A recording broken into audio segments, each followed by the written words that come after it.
अस्सलाम वालेकुम everyone, this is me your host Faizan Raza. आज हम जिस गेस्ट के साथ मौजूद हैं वो पाकिस्तान में डोमेस्टिक चैंपियन भी रह चुके हैं और इंटरनेशनल लेवल पर भी वो स्क्वॉश खेल चुके हैं। स्क्वॉश के हवाले से मैं आपको बताना चाहूँगा, स्क्वॉश को पाकिस्तान में पज़ीराई इस वजह से भी हासिल नहीं है क्योंकि पाकिस्तान के ज़्यादातर जो शायकीन हैं वो क्रिकेट देखना पसंद करते हैं। स्क्वॉश इंटरनेशनल प्ले है और एक उसको इंटरनेशनली तौर पे इसको कोर्ट में खेला जाता है। आप देखने वालों को बहुत सारे लोगों को शायद ये भी ना पता हो कि स्क्वॉश खेलते किस तरह से हैं। हमारे साथ आज मौजूद हैं तलहा आलम साहब। अस्सलाम वालेकुम तलहा। वालेकुम अस्सलाम। तलहा, आप कैसे हैं? खैरियत से हैं? अल्लाह का शुक्र है। ठीक अच्छा ठाक। तलहा, कितना टाइम हो गया आपको स्क्वॉश खेलते हुए और उसको ड्रॉप आउट करते हुए? स्क्वॉश खेलते हुए मुझे तकरीबन 8 से 10 साल हो गए। मेरा पूरा बचपन स्क्वॉश में गुजरा है। स्क्वॉश मैंने 8 साल की उम्र में शुरू की थी और अंडर 11 से लेके अंडर 19 कैटेगरी तक मैंने नेशनल लेवल पे भी और इंटरनेशनल लेवल पर भी स्क्वॉश खेली है। अच्छा तलहा, मुझे बताओ कि स्क्वॉश पाकिस्तान के अंदर क्या पाकिस्तान में स्क्वॉश के प्लेयर मौजूद हैं या कभी पाकिस्तान ने इंटरनेशनली स्क्वॉश में हिस्सा लिया है? बिल्कुल, स्क्वॉश के अंदर पाकिस्तान में बहुत सारे प्लेयर करंट भी मौजूद हैं। 90s के अंदर हमारे वर्ल्ड टॉप 10 के अंदर तकरीबन 7-8 पाकिस्तानी प्लेयर होते थे। आज राइट। के टाइम में भी स्क्वॉश के काफ़ी सारे प्लेयर्स हैं जो इंटरनेशनल लेवल पर खेलते हैं।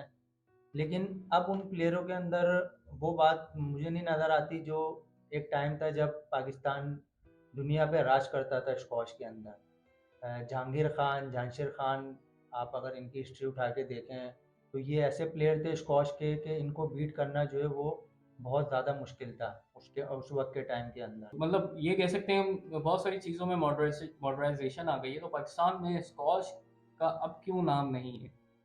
बेसिकली होता ऐसा है कि जैसे जैसे चीज़ें अपग्रेड होती हैं इसी तरीके से हर गेम के अंदर भी चीज़ें बहुत सी मुख्तलिफ हो जाती हैं, चेंज हो जाती हैं।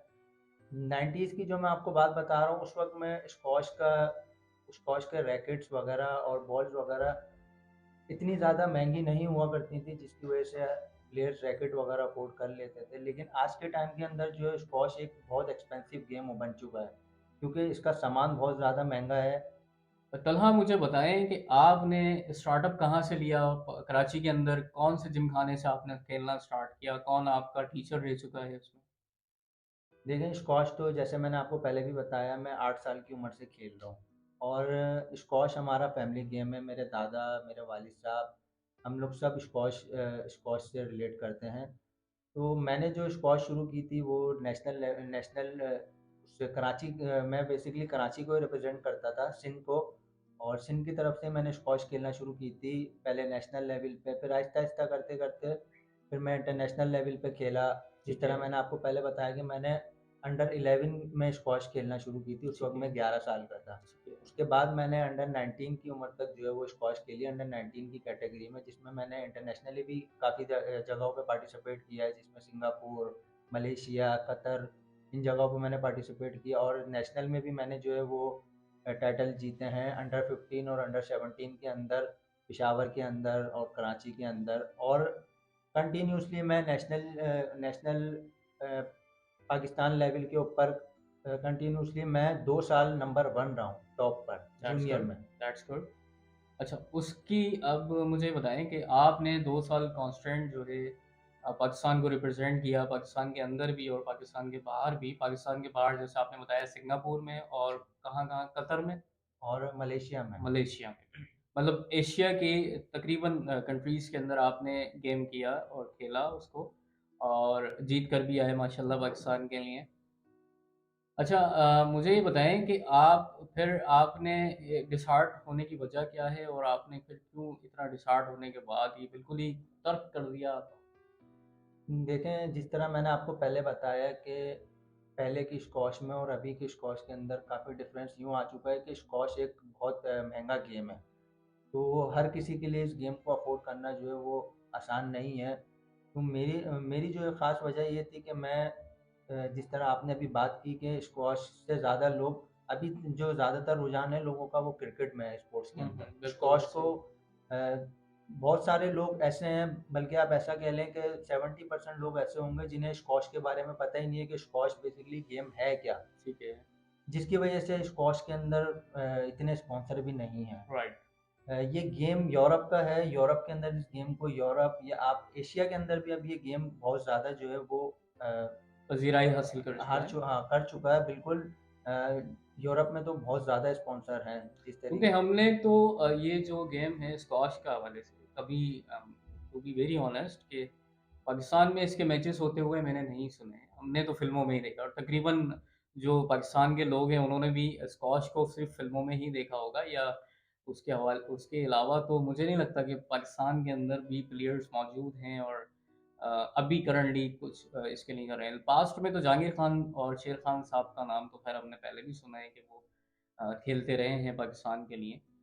फ़िलहाल जो दौरे हाज़िर है इसके लिए जो लोग इंटरेस्ट रखते हैं स्क्वॉश के लिए, उनको आप क्या सजेशन देंगे? स्क्वॉश एक बहुत लंबा सफ़र है।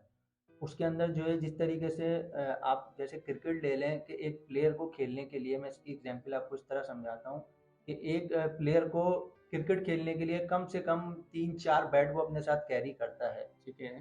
तो अगर आप उस बैट के प्राइस के ऊपर जाएँगे तो आप डेफ़िनेटली अंदाज़ा लगा सकते हैं कि वो कितने महँगे होते हैं। मतलब ये आप ये कह सकते हैं जिस तरह गोल्फ़ पाकिस्तान का और वर्ल्ड का सबसे एक्सपेंसिव गेम है, उसी तरह स्क्वॉश भी एक्सपेंसिव है। बिल्कुल उसके आप इक्विपमेंट भी बिल्कुल, एक्सपेंसिव आप है। कोई सा भी गेम उठा के देखेंगे तो उसके अंदर चीज़ें स्पोर्ट्स की काफ़ी ज़्यादा महँगी हैं। राइट। और जिसकी वजह से पाकिस्तान में स्पॉन्सर भी नहीं है तो हर लड़का इन चीज़ों को अफ़ोर्ड नहीं कर पाता। अब जैसे मैं आपको अपनी बात बताऊँ या अभी के टाइम में करंटली मैं आपको बात बताऊँ पाकिस्तानी प्लेयर्स की, तो वो यही है कि आप अगर जिस तरह मैंने आपको बैट का बताया, इसी तरीके से जब आप कोई इंटरनेशनल लेवल पे टूर्नामेंट खेलने जाते हैं, अपने मुल्क को रिप्रेज़ेंट करते हैं, तो ऑफ़ कोर्स आपके पास स्पॉन्सर होना चाहिए क्योंकि आप कम से कम आपने 3 से 4 रैकेट अपने साथ कैरी करने हैं। दूसरी चीज़ ये है कि आपके पास अपनी बॉलें होनी चाहिए। इसकी बॉल भी जो है बॉल शुरू ही इसकी स्टार्टिंग ही बॉल से होती है। इसकी बॉल ही इतनी एक्सपेंसिव है कि आप हर बंदा अफ़ोर्ड नहीं कर सकता। हमने भी एक हद तक अफ़ोर्ड करी, रैकेट है आपके पास, रैकेट की जो है वो अभी जो करंटली रैकेट की प्राइस चल रही है, वो तकरीबन एक अच्छे रैकेट की प्रोफ़ेशनल प्लेयर के खेलने लायक रैकेट की प्राइस चल रही है 22 से 23 हज़ार रुपए। ठीक है। ठीक है? और उस रैकेट का ऐसा नहीं है कि कोई वारंटी है कि आपने 1 साल तक ये रैकेट आपके पास चलेगा। ये मोबाइल तो है नहीं कोई कि वारंटी है इसकी कि 1 साल या 2 साल इसने चलना है। वो एक खेलने की चीज़ है स्पोर्ट्स की, अगर वो कहीं हिट हुआ, दीवार पे लगा या किसी भी वजह से कहीं हिट हुआ तो वो टूट गया। ठीक वो है। आपका वेस्ट है रैकेट। उसके बाद आपने दूसरा रैकेट अपना निकालना है। इसी तरीके से प्लेयर जब कंटिन्यूअसली प्रैक्टिस करता है, सुबह-शाम मैं अपनी आपको बात बताऊँ तो मैं 3 टाइम सेशन करता था। ठीक है। सुबह 5 बजे से लेके रात के 8 बजे तक मेरे सेशन चलते थे। उसके अंदर मुझे अपने साथ लाज़मी 2 से 3 रैकेट कैरी करने होते थे, 2 से 3 बॉलें अपने साथ रखनी होती थी, शूज़ का पेयर लेके रखना होता था क्योंकि जब आप ज़ाहिर है इतनी ज़्यादा ट्रेनिंग करते हैं, सुबह-शाम ट्रेनिंग करते हैं तो आपके शूज़ भी यूज़ होते हैं, आपके रैकेट भी यूज़ होते हैं, आपकी बॉलें भी यूज़ होती हैं। ये तो चीज़ आपकी एक हो गई स्पोर्ट्स के सामान की। उसके अलावा फिर जब आप इस लेवल की ट्रेनिंग करते हैं तो फिर आपने उस हिसाब से अपनी डाइट को भी मेंटेन रखना पड़ता है। तो आपकी उस वक़्त लाइफ़ रूटीन क्या थी? मतलब आप क्या पढ़ते भी थे साथ में और फिर आप प्रैक्टिस भी किया करते थे? तो मुझे बताएँ प्रैक्टिस किस टाइम में किया करते थे? और एजुकेशन जो आप उस वक़्त हासिल कर रहे थे या उस वक़्त जो आपकी स्कूलिंग थी, तो वो किस टाइम में थी?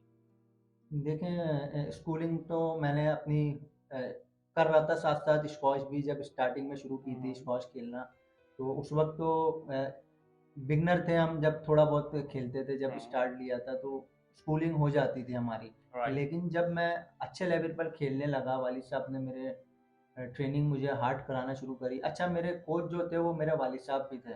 अच्छा, अच्छा। मेरे जो कोच थे वो मेरे कोच जो थे वो मेरे वालिद साहब थे और मेरे चाचू थे कोच। राइट। क्योंकि मैंने आपको जिस तरह बताया पहले भी कि हमारा फैमिली गेम मतलब रह चुका फैमिली से ही या आपको गेम मिला और आप फैमिली ने ही आपकी कोचिंग की इस हवाले से और आपको उस लेवल तक पहुँचाया कि आप पाकिस्तान के लिए कुछ कर सकें, है। और नेशनल लेवल पर आपने जीत के भी दिखाया, इंटरनेशनल लेवल पर भी आपने ट्रॉफीज़ ली हैं। बहुत अच्छा लगा मुझे आपसे मिलके, और आप माशाल्लाह इंस्पिरेशन हैं आप यंग जनरेशन की, और बहुत सारे लोग ऐसे भी हैं जो बेचारे बहुत खेलने के बावजूद भी उन मकाम तक नहीं पहुँच पाते। लेकिन आपने एक छोटी-सी फैमिली से और अ, अपने खुद के खर्चे पे पाकिस्तान के लिए कुछ करने का ठाना और किया भी माशाल्लाह। बताएँ तलहा, अब आप क्या कर रहे हैं? मतलब अब आपकी लाइफ रूटीन क्या है? स्पोर्ट्स को बिल्कुल आपने बंद कर दिया या अब भी आप कुछ प्ले कर रहे हैं? नहीं अब ज़ाहिर-सी बात है बचपन से स्क्वॉश खेली है, स्पोर्ट्स में इंटरेस्ट रहा है। प्रोफ़ेशनली तो मैंने जो है वो स्क्वॉश को ख़ैर बात कह दिया है, राइट।